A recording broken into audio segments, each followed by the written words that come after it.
Coming up on Inside the NRL. Lock it in.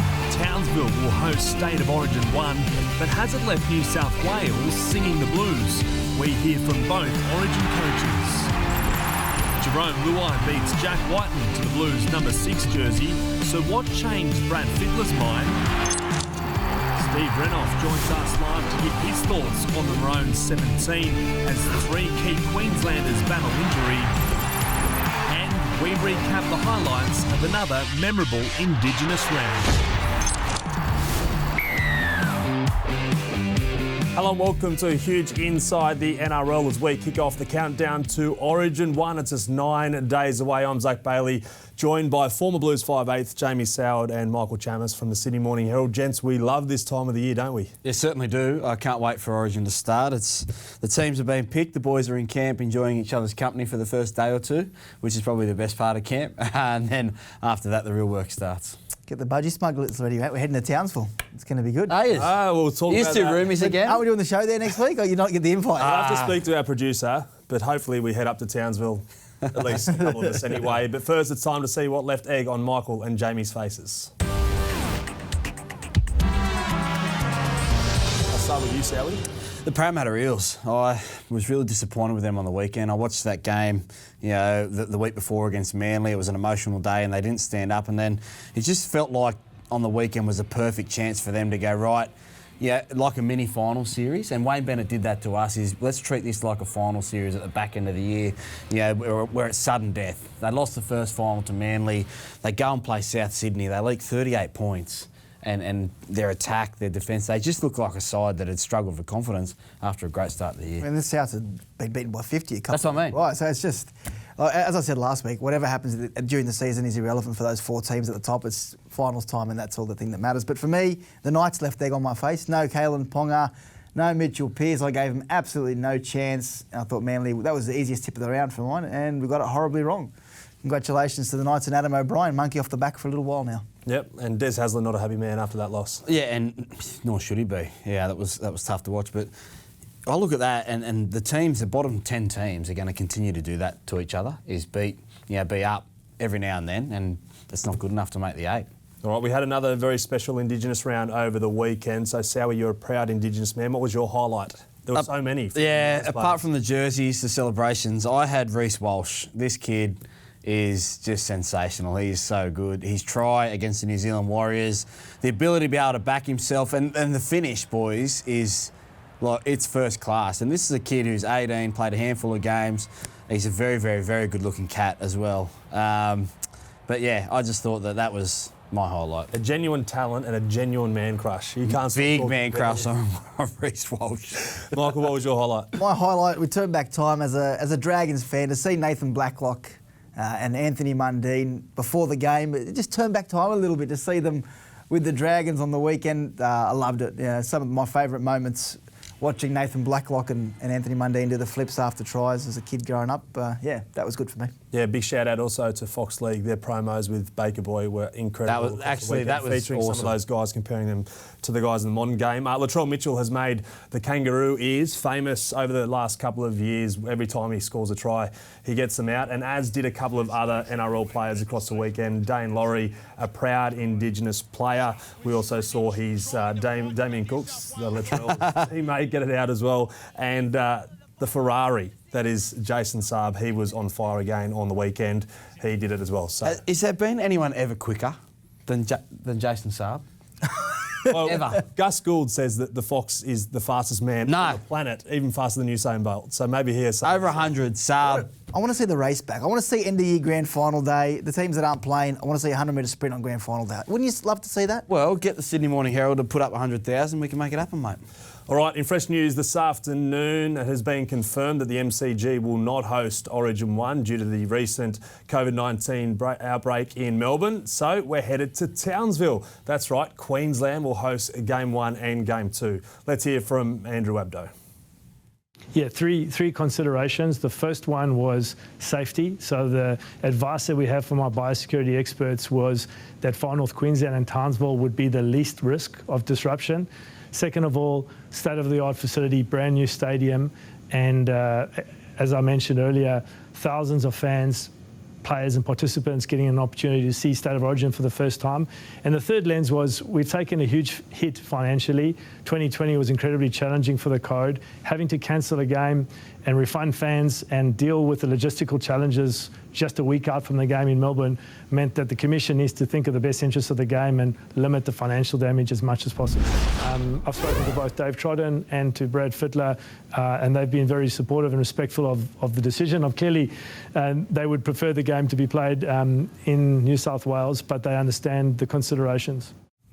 Yeah, so every Maroons fan, every Queenslander would have big smiles on their faces right now. But Michael Chammas, it is an interesting one, given they host Game 2 and there's not a game in New South Wales until Game 3. I asked Brad Fittler this morning, I was in Coogee with the New South Wales team, and I asked him off the record if he actually cared. And he didn't seem to care, really. I think he knows that regardless of where they play, New South Wales, if they play their best footy, they could probably win all 3 games, to be honest with you, with that backline they've got. So, get to the point now. The NRL, Andrew Abd obviously outlined those 3 reasons. I think, the third reason is the most important reason. The financial implications of this and the incentive of the Queensland government would have been the main reason. I understand safety and the COVID restrictions and thinking going forward around, limiting what goes on in the coming weeks. Obviously, they now have to organise charter flights for the players to come back from Townsville as well, because there aren't a lot of flights coming back to Sydney because they play on Wednesday night, and the teams that play Friday, they want their players back as soon as possible. So,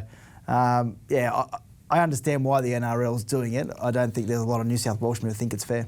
All right, well, Michael spoke to Brad Fittler off camera, but let's hear from Paul Greene and Brad Fittler right now. As I said, I'm looking forward to, if it is in Townsville, I think it'd be enormous. I think everyone will embrace it, so I'm looking forward to it from that point of view. But it doesn't, they don't make the tackles for you or, score the try. So it's about making sure we prep well and get our performance right. If that is, then it's something that hasn't been done for a while. I know early in the origin concept of these play all the games in Queensland, it was only sort of about 1986 where they played a game in New South Wales. So they've had to do it before, so we can do it. Does it make it just that little bit tougher? How much tougher? It'll make it a little bit sweeter as well. So.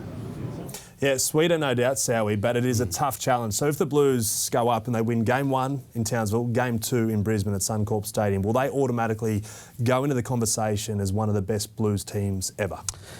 Well, I think that you talk about best Blues teams and eras in terms of success, long-term success. I don't think it would catapult them into that conversation. They're going to have some of the best players, but you think about the Johns, Badiris era and the early thousands, how they were able to win that game up at Suncorp, 2005 for me. That's probably the one, but I just cannot believe we've taken it to Queensland. I'm really baffled. As a proud New South Welshman, I just don't understand why you wouldn't have had it at Bank West, Game 2 Queensland, and then next year just reverse it all around. It would have been an easy fix. I can't believe they got the first 2 games. If they lose this series, Queensland, they might not be allowed to play next year. Wow. Everything's gone their way. They are unbackable favourites in this series, Queensland. All right, it's now time to see the team that Brad Fittler has picked for Origin 1 next Wednesday night, now in Townsville, not at the MCG. James Tedesco will be the captain. Brad Fittler's made 6 changes to the team that lost Game 3 last year. Panthers trio, Brian To'o, Jerome Law and Liam Martin will make their Origin debuts. They are 3 of 6 Panthers in the squad. Latrell Mitchell is also a big in. He has been recalled for the first time in 2 years. Last week, Chammas, all the talk was about Jack Whiten winning the battle for the number 6 jersey. Jerome Luai will start there next week. What changed Brad Fittler's mind? Yeah, I asked Brad today as well in regards to that. And he said he was actually impressed. It wasn't a pretty game, but he was impressed with the way Nathan and Jerome handled that game against the Bulldogs on the weekend. It wasn't pretty, but he was happy that they could, in an ugly situation, get the result that they wanted. I think reality is, and this is the other thing, there's a perception out there that Jerome Luai defensively is a liability. Now, if you look at the tape and you look at the actual statistics, he is no more liability than Jack White. In fact, he's actually performed better than Jack White defensively this year. And I think if you look back at the tape last year in Origin, Jack Whiten made a couple of key decisions in defence, defending in the centres that cost New South Wales a little bit there. So I don't think the Blues feel as though Jerome Luai is going to be a liability in defence, Sowie. Well, yeah, he won't be. For so long, Queensland picked teams, even when I was playing, and New South Wales were worried about defence, what we're going to do defence to stop Queensland. We need to score points. We need our best attacking players out there. Now, Jack Whiten is a reigning Dally M medalist, and I've got a lot of respect for Jack, but he's not playing Dally M medal type football right now. He's not running the footy. His kicking game's not up to scratch as Jerome Law. Jerome Law has a partnership with Nathan Cleary. He kicks the footy. He's able to run the side when Nathan Cleary is not cooking. And if you put Jack Whiten in that position and Nathan Cleary's having a quiet game and Jack Whiten doesn't come up with the goods, then you have to put all the pressure on Jerome Law in game 2. Throw him in there for the series. Jack Whiten will do the job at 14 off the bench. We need to pick points. We can't just pick defensively all the time. Yeah, and Nathan Cleary is one very happy man that Jerome Law will be lining up alongside him next Wednesday night. I think it's easier said than done, but he just needs to be himself. I think that's something he does so well. He's never really been overawed by any occasion. Even last year was kind of his first full year in first grade, and he killed it. So I think he brings that energy, that X factor, and that's something we're going to need for him on Wednesday. Now, in the past, Sowie, we've seen some informed playmakers come into the Origin arena, they don't perform and they get spat out the back door. If the Blues are on the back foot, what does Jerome Law have to do to make sure he's not lost in this game? Because it can be the biggest challenge of players' careers. Yeah, well, we think about Cody Walker, a couple of years ago, getting taken off. But I think the key for Jerome is he's going to have to get himself involved. If he has a run and defensively they're sound early on, he's able to get himself into the game off the back of what Nathan Cleary and that forward pack do. No half in the history of the NRL has ever succeeded in a game with his forwards pack not laying a platform. So it's going to be up to the forwards to make sure they get him on the front foot and give him opportunity. When you've got guys, the way the game is at the moment, Tedesco and Luai bouncing around, fleet-footed, change the direction, they're going to get opportunities off the back of their forwards laying a platform. This might sound dumb, but Penrith haven't had a close game for a long time. Like, they haven't had to get down and dirty in the last 10 minutes and win a game of football all year, really. Well, what about Melbourne, round 2? Yeah, but that's a long time ago. Like, if you look back at their stretch of 30 wins or whatever it is at the moment, they've won most of those convincingly. It'll be interesting to see how they handle the big moments. They did in the finals, I must say, against the Roosters, a couple of games, even South Sydney. They went down to the wire. They were big games. They came back. They started slowing both games. You can't afford to do that again. The key for the halves for New South Wales is the number 13. Picking Isaiah Yeo and starting him, a big call over Jake Trbojevic and Cam Murray. He is the settler for both those sides. He's going to know when to pass to Jerome, when to pass to Nathan Cleary. He's probably New South Wales' most important piece. All right, so have the Blues got the balance right in their pack, given Murray's on an edge, Jake's playing prop and Yo's been starting at lock? Yeah, well, I guess the surprising ones is Jake Trbojevic starting and then Tarek Sims on an edge. I actually love the addition of Tarek Sims. He's going to be able to empty the tank, go as hard as he can for 30 minutes with his line speed and aggression. Then you bring Liam Martin onto that side. Jake Trbojevic, for me, will start from the bench. And you'll have Payne Haas start, who can play big minutes. Jake come on after about 20, 25 minutes and play the rest of the game out. After the game opens up, you think about the series a couple of years ago when at ANZ Stadium, or Stadium Australia as it's called now, he started ball playing into that second half. So he's going to be vital for New South Wales if they're to win this series off the back of how Freddie manages that bench. You think about if Payne Haas starts, you bring Jake on after 25, that's only one change and you've got Jake on for the rest of the game. Michael, are you surprised that Freddie hasn't gone with a genuine utility option as his 18th man? He's gone with an out-and-out hooker in Api Coruscant. Yeah, I understand the reasoning behind it. So if you look at the actual New South Wales team, they are covered in every position if they get an injury, bar hooker. Jack Whiten can fill in the back line, you can shift Trbojevic to fullback, your halves are covered with Whiten, and you've obviously got some forwards on the bench. If they lose Damien Cook in the first 5 minutes to a concussion or early in the game, there is no one in that team that's going to be able to handle playing hooker for the rest of the game and win them the game. So Api Coruscant gives them the cover for every position. That's the reason behind it. And not only that, they could play small ball with Cook at 13 and help Api Coruscant. Or someone else get, that's right. Imagine them both on the field. Yeah, you could have them both on the field and just pepper in the middle of the Queensland ruck. So, I think it's smart. One story that's somewhat been overshadowed due to the focus on Luai at number 6 and all the Panthers players, Brian Tottle and the like, being selected, is the fact that Latrell Mitchell's back in this squad. Now, his relationship with Brad Fittler and the Blues, Michael, was fractured when he was dropped after Game 1 in 2019. What measures, what steps has gone on over the last 2 years or over the last couple of weeks even, so that Latrell Mitchell feels comfortable and welcome back in that Blues setup? Yeah, I don't think it's the last couple of weeks. I think, there was no doubt Latrell Mitchell was frustrated with what happened and how he was dropped and the lack of communication there, and there was a lot said after that. There was an interview on NRL.com in regards to how he was feeling in the New South Wales Rugby League setup. Brad Fittler has reached out to Latrell, and they've sorted that out. And Latrell said today that he holds no grudges. There are no grievances between he and anyone at the New South Wales Rugby League. And what's happened in the past is a learning curve, and everyone moves on. Now, the fact that he's been welcomed back in suggests to me that there's no issue from Brad Fittler. And I believe Latrell when he says that he comes to this team comfortable with what happened in the past and ready to move on. Sowie, just quickly, if you could make one change to this Blues squad, who comes in and who goes out? Or are you just happy with the way it is? I'm happy with the way it is. Yep. Michael? Yeah, there's no one. There's no Matt Burton. There's no. But look, I would like to see Matt Burton 18th man. There was a little talk around Josh Schuster as well being considered for 18th man, but there's no one really that missed out that I think, you know what, he's hard done by. I'm backing Freddie with this team.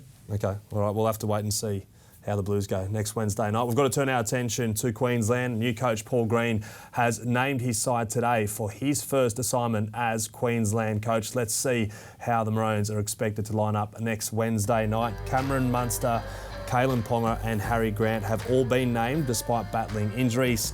Let the theatre and conspiracies begin, Sowie, ahead of next Wednesday. AJ Brimson also has an injury cloud over him, but he's been retained on the bench, while uncapped Maroons Reid Marnie and Kyle Felt have been included as extras. There are no fresh faces in Green's top 17, though, which is a bit of a surprise given how many players were blooded by Wayne Bennett last year. Sowie, as a New South Welshman, do you fear this Maroons side? I always worry about the Queensland side. You know, I tip New South Wales 3-0 every year because I hope it happens. But you look at Cameron Munster rested, you know, a couple of weeks he's been injured. Kalen Ponga's been rested, they haven't been playing footy. And all their guys are in form at the moment. Dan Gagai, Valentine Holmes, Daly Cherry Evans has picked his form up. And then you look at Harry Grant, what he can do. And that forward pack, you've got some of the most dynamic ball runners in the competition. So New South Wales are going to have to be very, very good. It's a mobile pack for Queensland. That's probably what scares me a little bit. Guys like Tino Fa'asumalawi, Dave Fafita, you know, against the tide forwards of New South Wales, if they get on top early, which they did in Game 3. Cherry Evans' kicking game, I think that 2 games in Queensland, like I said, it's pick 'em at the moment. Is it fair to say the New South Wales backline is better and the Queensland pack is better? Whoa. Is that as easy, as simple as that? Yeah, probably. Yeah, but the thing about Queensland is that up in Queensland, they play differently to how they play everywhere else. So, you know, they're going to kick early, they're going to get Gagai down there. We know what Dan Gagai's like in State of Origin. But doesn't that play in New South Wales' hands? The fact that it's a dry track in Townsville and New South Wales have the better backline, doesn't that play into their hands? Not necessarily, because in Origin you're coming off your own line. You're not back to 10 metres, you're back 7. You know, the referee's letting a little bit more go in terms of slowing down the ruck. And if you lose that ruck and momentum, we've seen how hard the game is right now to get momentum. And when you lose momentum, you can concede points quickly. In Origin, you're up against your line. You're coming up. You might only go 15 metres and have to kick. So the back line becomes, I guess it doesn't mean anything having the greatest back line because you're not in those attacking moments. Yeah. I don't know whether the Melbourne Storm were doing Paul Greene a favour last week, but it almost looked, all the communication coming out was as if Cam Munster and Harry Grant were no chance, especially Cam Munster. They were just being rested. That's genius from the Melbourne Storm. Hey, are you a little bit sore, Cameron? Yep, you're playing Origin? Sweet, mate. Have a couple of weeks off. We'll still win by 40. So even Cam Munster coming out on radio and podcast saying, you know what, Craig and Frank, they don't want me playing. Please. Well, you're sitting second, and with all due respect to Brisbane, they'll play in Brisbane. I think you can, knowing they're going to play Origin and be pretty tired after that period, you could rest them, and that's the luxury of where they've rested them before Origin, and so they probably said to Cam, you know, if you play on that Wednesday, we may need you to back up depending on the game and how you feel. And he'll go, great, I've had 2 weeks off beforehand to get my body right for that. I'm going to have to play 2 short, then we'll have the bye. Please, genius. And just when we look at Cam Munster and the way he tore New South Wales apart last year, he is a massive, massive in. Is he their biggest in? Yeah, 100%. Probably the surprising one would be Harry, and seeing, because he hasn't played a lot of footy in terms of the starting number 9 for Melbourne this year, but Cam Munster's, he's built for Origin. Yeah, 100%. He's their best player. Reid Marnie unlucky? Yeah, I thought they may have gone Reid and also Harry Grant together, but that utility value comes into it. All right, we can't have a biased Blues chat here with you, Sowie. We better bring in one of the greatest Queensland backs to play for the Maroons, Steve Renouf. Thanks so much for joining us on Inside the NRL. Steve, why should the Blues fear this Maroons team? I just think it's typical of a team that's picked for the Maroons, and you know, once again we'll probably go in underdogs, and we like it that way. But I think with the way they come out of that series last year, a lot of these boys, I know there's some more debutantes in this team that weren't there last year, obviously, and there's the fair group of them that they got a sniff and they realise what it takes to win Origin, and that's one thing I think this New South Wales team will fear is is that passion that they played with last year, and we'll talk a bit more about that. How we've got to the second game, we got a bit of a bit of a pasting by the Blues, but then bounced back to win the final game. Pearl, you're kidding. You've got 2 Origins in Queensland. This is the unlosable series for the Maroons. They should start very, very, very short. 2 games in Queensland to start. Oh, how good's that, Sal? We got Townsville. We couldn't believe it. Just a stroke of luck, and But how good's that? I just hope, I really do hope we don't go into, I'll say this at tongue in cheek, that we don't go into Sydney as a dead rubber. 3 Queenslanders, Kalen Ponga, Cam Munster and Harry Grant, are all under an injury cloud. Let's hear from one of them right now. Yeah, I've got a few boxes to tick. Got to progress, and I ran on Saturday, ran pretty well. So I'll give myself every chance to play. I'm not going to go out there to play 70 minutes. It's my body at the end of the day. I'll know whether I'm right. Obviously, I'll have myself in mind and the team as first, team first sort of mentality. So, but like I said, I'm going to put myself in a good position to play. Michael, will they all actually be fit and ready to go? Are you kidding me? When do you see Queenslander not fit and ready to go? I think once in the last 5 years or 8 years, 10 years, I've seen a Queenslander pull out. Billy Slater, I think, before an MCG game was ruled out early. But, mate, we saw the state Cameron Munster was in after last year's grand final. He still played. He still played and was the best player on the field. Do you think he's going to miss out now? I think they'll all be there. And if they aren't, then you're right, Munster is the key there. Munster doesn't play, then it could get ugly for Queensland. He's the heart and soul of the team. But I do not see him missing out. By kick-off next Wednesday night, those 3 players would have missed a month of footy in the lead-up to the opener. Let's focus on Harry Grant, though. Sowie alluded to it before, and the lack of footy he's actually played this year. He's only played 5 games so far in season 2021. He's only started 1 of those games, and he's averaging just 55.8 minutes per game. So, Steve, if he is named as the only hooker in this 17-man squad with Reid Marnie missing out, can he get through 80 minutes in the Origin arena? Oh, look, he'll with Harry Grant and the other boys that are they're fighting fit, they wouldn't be in the squad if they weren't close to a chance of playing. So he'll go out there. I don't think it'd really bother him. He's young enough. They're professional enough these days. And as I said, probably wouldn't have been picked in the squad if they knew that he was no chance. And he showed last year, and he's such a great player. So there's so much he can bring. Even without his running game, what he does for his support and setting and assisting tries is very unbelievable. He's such a great player. Pearl, what about Felice Kafusi? How much of a loss would he be to the Queensland side if he's unsuccessful in his tripping charge? Yeah, that would be a big loss with Felice. He's been a mainstay for Queensland a long time. He brings that aggression. He's so good for a player, and I think he's developed that over the years, especially in defence. I love him in defence, but obviously we know he's good with the ball too, Felice, but he never stops.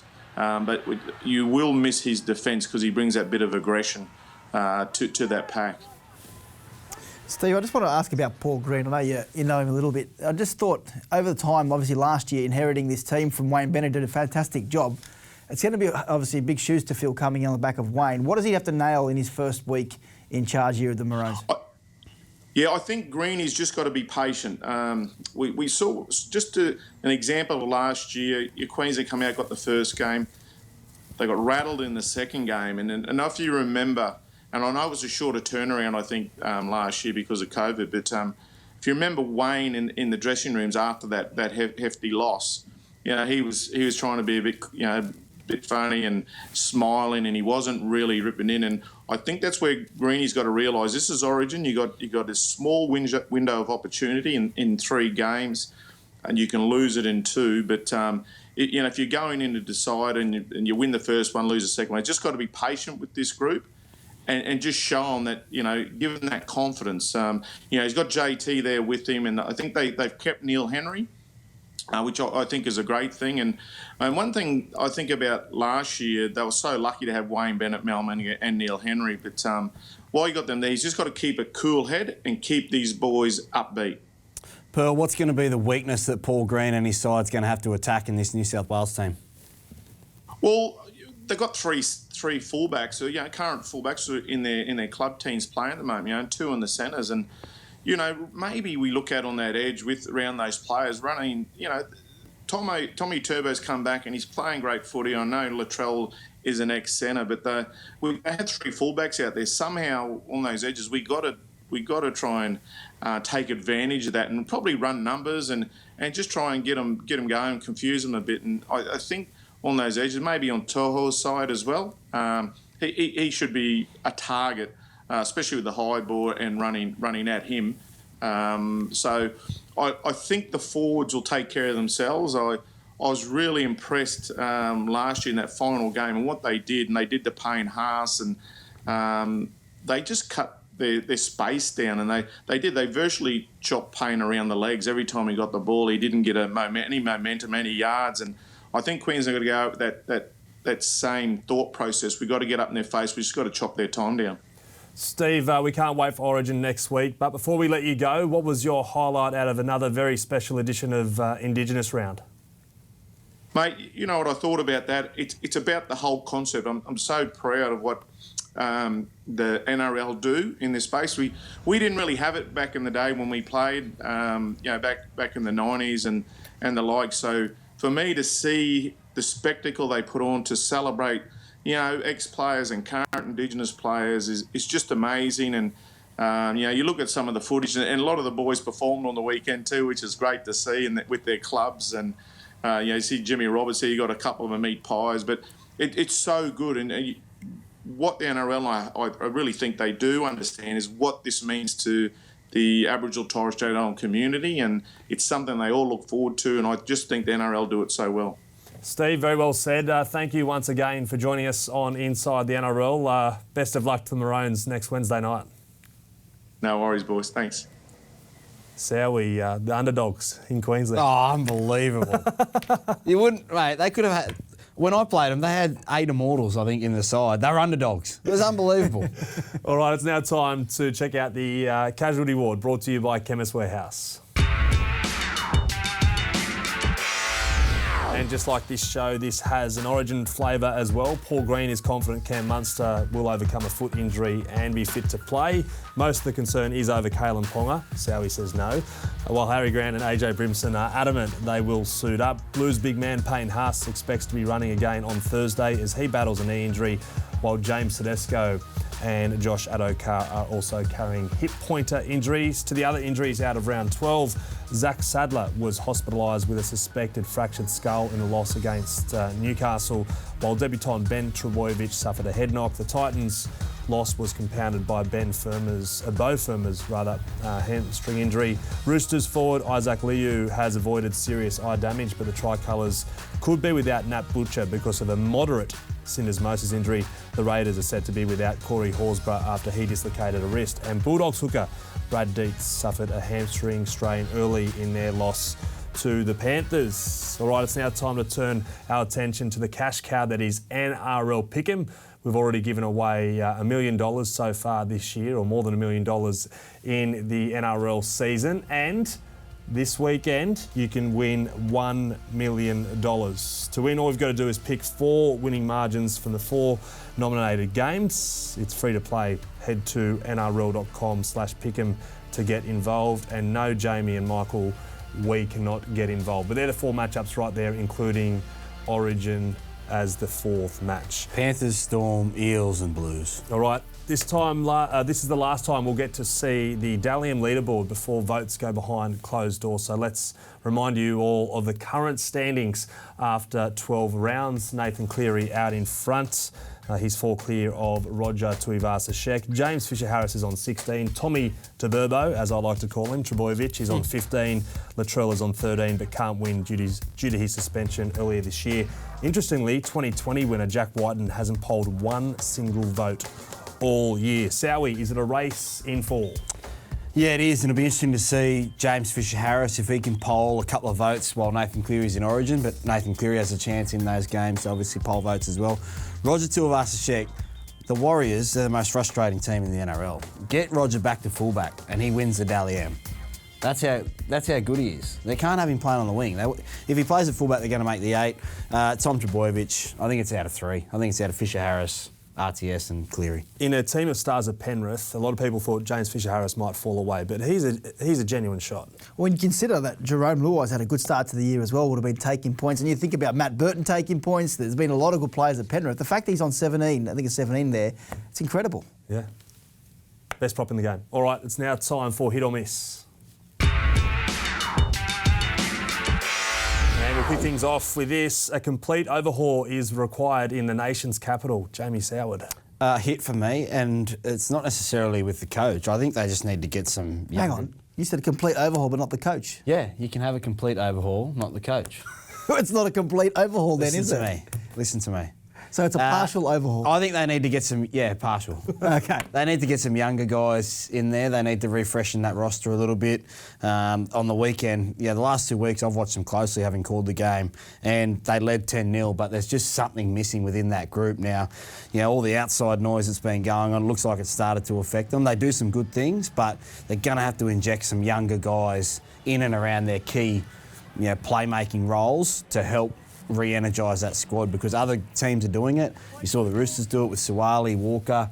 You're not going to be able to have those guys with that talent, but you need some fresh faces in there. Michael? Yeah, I'm with the partial overhaul. I would say miss. They don't need a complete overhaul. Ricky Stewart is the right man for the job. However, sometimes after a long period of time, the voice doesn't get heard as well, and I think the roster needs to be overhauled. I think there are guys there like Jordan Rapana. Sad to say, Jared Croker's probably best footies behind him. I think potentially 2 new halves, obviously with George Williams going, maybe White and go back to the centres. There's opportunity there to rejuvenate that roster. Josh Hodgson, you bite the bullet and say, okay, thank you for your time. And I think Josh Hodgson can see the writing on the wall there. So I don't think sacking the coach in this situation is the answer, because he's proven that he's got the job done in the past. It's just refreshing that roster, which has come 2 years probably earlier than the club thought it would. All right, despite yesterday's scrappy win against Manly, Adam O'Brien should bring in Shane Flanagan onto his coaching staff immediately, Sowie. Yeah, it's a hit for me. If you get a chance to get a premiership winning coach to come in and assist you when the times are tough, then you go out and you look for whatever's best. I mean, we talked about Kevin Walters and Wayne Bennett. If Wayne Bennett helps you get to where you need to go, you bring him in. So I think, having spoken to Shane and worked with him, he's keen to get back into the NRL system somewhere. And if Adam O'Brien can reach out and get someone that's had that experience, you can see Anthony Seibold. They're trying everything up there at Newcastle, but you'd have to say they're underperforming at the moment, by a long way. So I think if you can get a premiership winning coach in, you get him in. Michael, do you agree? Miss, you can't. And it's not a disrespect to Shane Flanagan. I'm not saying he won't help them. If you've backed Adam O'Brien to be your coach, then Adam O'Brien is your coach. Like, Shane Flanagan went into the Dragon system in a similar situation where we thought he'd help Paul McGregor. Are they preparing for the worst? Well, then sack him if you don't think he's. No, but I'm saying, if you bring him in and say it's not a good show. At least you've got someone there. Look at the Adam Sharks O'Brien this year. is going to be happy though. Look at the Sharks this year. They had to go out and get another coach. They didn't have that succession plan that they could promote. Most clubs have that. They wouldn't have sacked John Morris if they didn't have someone ready to go. So I just feel like Adam O'Brien, knowing the kind of person he is and having spoken to people around him, he'd be looking over his shoulder all the time. I don't know. Well, let's bring Robbie Farah in here to give you some advice. You know what I mean?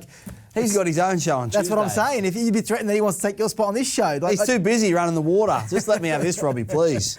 I just don't think it's a good move. If Newcastle really believe Adam O'Brien is the man for that club, then bringing Shane Flanagan is only going to cause Adam O'Brien problems. Right. And that's not an attack on Shane Flanagan. Okay, moving on. The Cowboys will finish as the top Queensland team in 2021. Hit. I've been saying this for months. Seriously. The Titans... I don't know what's going on with the Titans. Frustrating to watch. They're in the same basket as the Warriors some weeks and the Canberra Raiders. But the Cowboys are actually playing pretty good footy. I know they leak some points and it's not always perfect, but they look like a resilient team, Chamis, that under Todd Payten, when Michael Morgan left, it could have gone two ways. The way it's going now, where they've gotten better and they're competing for a top 8 spot, or they could have finished last and really had a dejected dressing room. But there's some guys getting some chances there, and a big rap to Jake Clifford as well. The way he handled that transfer, playing the last game and putting in the effort that he did before going to Newcastle, I think holds him in good stead. So the Cowboys easily the top Queensland team. It's a miss for me. What? Melbourne Storm, the top Queensland. Hey. You like that one, eh? You like that one? All right, for those of you who aren't tennis fans, Naomi Osaka is one of the best female tennis players in the world. She's currently world number 2. Now, she's put herself on a media ban at the French Open because she doesn't believe it's right for players when they're in an emotional state after a loss to have to sit there and front questions. So, Michael, as the journo here, I'll start with you. Naomi Osaka is within her rights to boycott the media. Yeah, she's within her rights. It's going to cost her quite a bit of money, and it might even cost her a spot in the French Open. There's talk about disqualification going forward. I said this yesterday. I said, you think LeBron James enjoys doing media before a match, after a match, every day of the year? It's part of the job as a modern-day sportswoman or sportsman that you actually... That's part of it. It's actually the trick of being a good athlete is managing everything that's around you. The same with coaching. And unfortunately for Naomi, I don't think she's got a lot of support on this front, which is unsurprising. Huge miss. And I respect the mental health and of the player and stuff like that, but as a player, you accept that some things come with it. Now, I've dealt with both you Pelicans on a number of bases before we did this show, and of course there's days I didn't want to talk to you after a loss. Of course I can tell you, I was the one with mental health problems after dealing with Jason. This bloke turned up, asked me, are we going to finish last? You know, so... Turned up late, and then asked me, first question was, are you guys going to finish last? Of course you don't like it sometimes, but, you know, your brand, there's sponsors that need to get out there, and we're covering the game. We're footing the bill to cover the game for you to get all that money, so huge. Not only that, it's an advantage that she has over her opponents, that she doesn't have to do any of this. And there's a lot of commitments that go after a tennis match that they have to do. All right, back to rugby league circles. Valentine Holmes is the man you'd want kicking a field goal to save your life. Sowie. In the NRL today? Just ever. Mate, no. Myself. You back yourself. If it's for my life, I'm risking my life. I am kicking the field goal. This was an amazing strike, 39.5 metres out. The ball's going forever. But, I mean, there's only a few of us that can do that, and I'm one of them. So I'm happy. I would take, if it's for my life, and Maddie's standing there with the girls saying, do you want Valentine Holmes or you to kick it? I'm going for it. I'll tell you what, I ain't going Sowie. Who are you There's going? no way I'm going to go. Mate, I am not going Sowie. Have you seen Sowie kick a field goal under pressure? No. I want to show you Sowie kicking a field goal under pressure. Here we go. I want to show you Sowie kicking a field goal under pressure. Oh, yeah, no, that's good, Sowie. We had a little kicking goal, because he always sledges me that field goals, I couldn't kick him under pressure. So we're down to the local ground here. I don't know if it's local. And he missed it, 30 out right in front. But I'd like to show you some exclusive vision of someone who would kick a field goal to save his life. Wow. Chad, please take it away. Who is this? Oh, he's nailed it. He has nailed it. Valentine Holmes, eat your heart out. Sowie, that was a pretty sad day for you. So.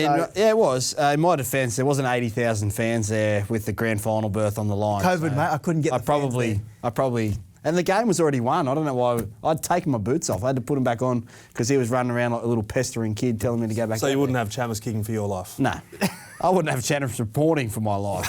You still have your $50 for that bet. All right, we've got to get cracking. Champ or chump this week, it's my week. Christian Welsh is one of the best blokes in rugby league. He does a lot of charity work away from the game, and it was a very special moment at Suncorp Stadium last week. He wasn't playing, but he made a special bond with a cerebral palsy sufferer, Angus Hopkins, 2 years ago, organising to come down from Toowoomba to Brisbane for Magic Round in 2019. And on the weekend, he was at it again. Welsh brought Angus down to the sidelines to meet the Storm and Broncos players. He couldn't get down there, and then carried him back up to his wheelchair. It's special stuff that can change those people's lives, or it does change those people's lives. 100%. And to do that, you know, and it's unfortunately he's going into Queensland camp this week, because I'd like to say, Christian, you're an amazing person, which you are, but it's State of Origin time. Come on. All right, and one of our panellists is the champ in the eyes of a new blue who could make his Origin debut this week.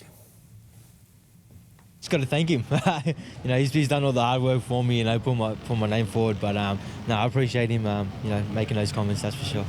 Michael's got a big grin on his face. It wasn't you, No, Michael. it wasn't me, it was mate. Sowie. What? You're the champ of the week Didn't you pick Damien Cook for Origin? No, that'd be Coruscant. He's been pushing his name forward for years, he said. So, the champ, though. Apasai. The champ is Jake Turpin. The chomp. The chomp. Good chocolate. terrible segment. The chump of the week is Jake Turpin, because Kobe Hetherington celebrated a special moment at Suncorp, scoring his first NRL try, and bang, knee to the face, split him straight open. as you do, and says, mate, you've got to spend some time in the blood bin because, split you right open. That's nasty. That's nasty. Remember last week's chump, Will Chambers, when I gave him Will Chambers and you said you wouldn't want to run into him on the street? You did today. I ran into him on the street. Yeah, I what did did. he say? Well, no, he's with his kids and he was walking towards he didn't realise, but the New South Wales and the media were there, the Blues, and he turned the other way. Kids and his missus went the other direction. I think he went around the corner for him to be picked up around the corner. Didn't want to be seen. I saw him look the other way. Yeah, walked the other way. Brave man. All right, don't forget to tune into NRL teams tomorrow. Neve Owens, Brett Camorley, Robbie Farah will be in for all the latest team news for round 13. They're on there at 3:55. Teams will officially drop at 4 p.m. Make sure you join us on NRL.com. Thanks, Michael. Thanks, Jamie. Big week ahead. So make sure you stay tuned to NRL.com for all of your Origin news. But what a special weekend it was. Indigenous Round in the NRL. In an Indigenous Round, light it up. You just want to sit back and enjoy it. And a saloon passage to the line. The Fox scoring an Indigenous Round. Nico Hines will score it. Now Laurie roaring it back west. Drinkwater, nobody in front of him. Too much speed. Here they go, in the way. It's Gagai. It's another South Sydney try. Look out. Saab now. Saab extending the legs. He's starting to get away. He's going to leave the ball. Chasing here, Saab. Was down the sideline. Nobody in front of him.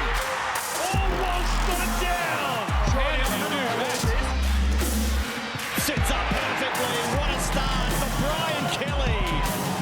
And spinning the planet down, Ryan James. Now Ramian straightens and goes straight through. Jesse Ramian. Mitchell, and he shovels it on, and it's a Johnston hat-trick, and yet again, he goes over untouched. Roberts, another try.